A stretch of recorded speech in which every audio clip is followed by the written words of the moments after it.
Day 30, we made it. Hey, so I had to end quite early last night. I was doing a driving lesson with my sister-in-law, or driving with her. Yeah, she's got a license, but has only just got her first car. So, yeah, but she's coming along brilliantly. Drove here on her own with me following on the bike, which is motorbike, which is just absolutely fantastic. Yeah, fantastic. So, first of all, congratulations to Kayla. Yeah, we're incredibly proud of you. So today I've managed to clean up the site a bit. Thank God. It was starting to get a bit crazy. Swept it off. The order for today is getting this wall built. Now, I know I said I was going to do that yesterday, but we had a surprise party for a close friend who turned 30, Ollie. So if you're watching, Ollie, shout out to you. Congratulations, mate. It was a really nice time. So yeah, today going to get this one done. I'm going to start with the uprights. With the header and footer. So I'll get a top and a bottom, lay them down, measure it off of the base. It's just so much quicker than measuring it, right? Like when you can just literally lay them there and then draw a line, right? With the set square. So I'll do that, mark my 40 centres. That'll give me the number of uprights that I need. I can measure the uprights once, do it there, and yeah, get one up there. Then what I'll do is nail that and stand the thing up with just an offcut or this frame or something holding up this end, right? Then I can level it, right? Get the top level by lifting or dropping the top. That will tell me how long I need the end one. Now, if I've done everything correctly,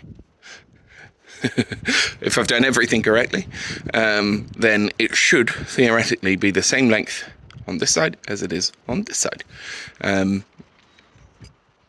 Yeah. I can't see that happening.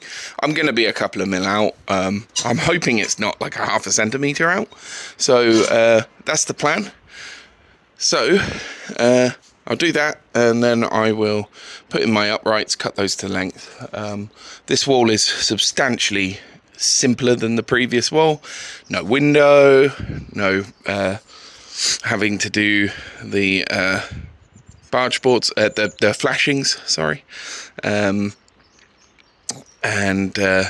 Yeah, because of the no window, obviously the timbers are just far simpler. Spacings are just, knock them in really. So should be a good fun, this one.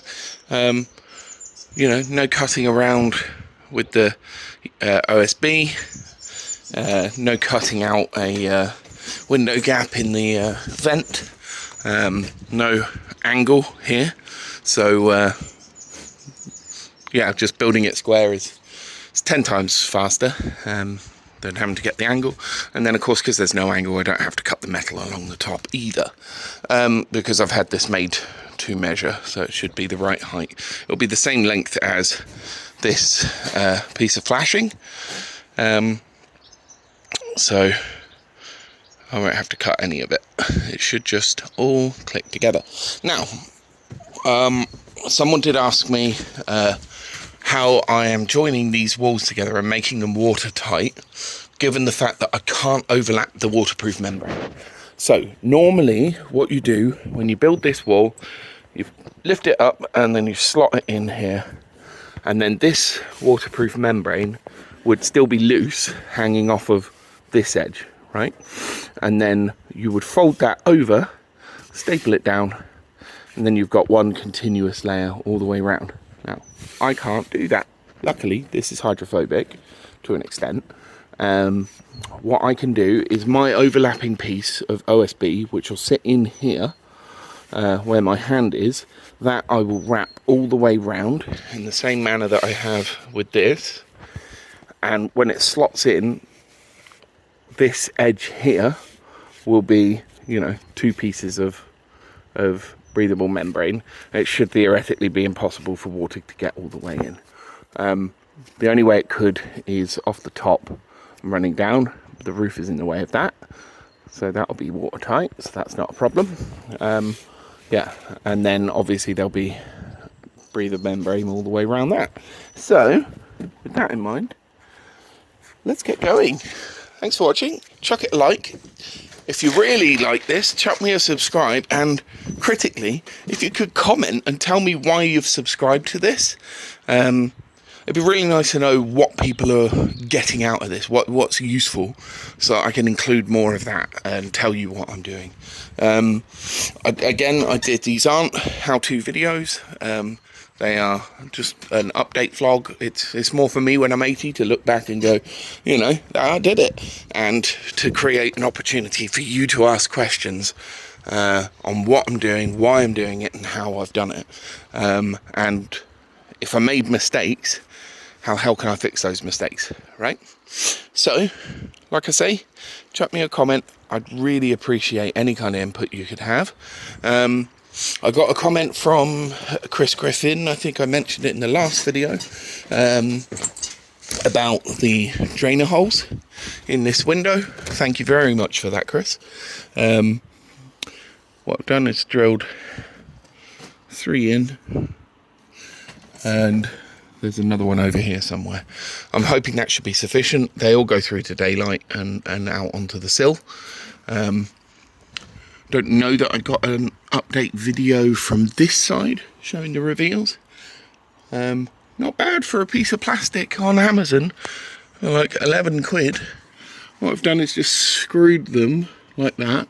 These two I haven't bothered covering because actually you really can't cover them, and they're not that attractive covered either way. It's more so that the top matches these side ones that I did try to cover.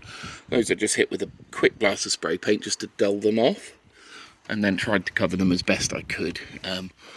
Again, you're not really going to be looking at these from here. It's a substandard finish, but it's okay. I am the customer and I'm okay with it.